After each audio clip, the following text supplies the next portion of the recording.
So yan guys, no. So yan guys, update tayo, no. February 13. So yan, nahulog na natin yung dalawa kasi ubusan natin ngayon. Yan, nakapagpapagay ng ulan eh. Kaya pabusan natin ng maaga. So yan, saglit lang naman yan dahil apat lang naman na semento bawat isang puting box. So yan, ito na rin natin yung forma niyan. Sinalagyan na rin ng lupa. Ito okay na. Kaya ito tayo ngayon.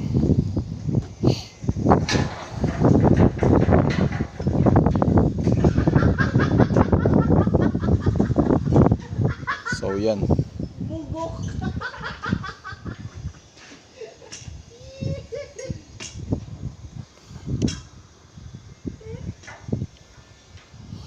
Yan, tinatali na ni Jomar.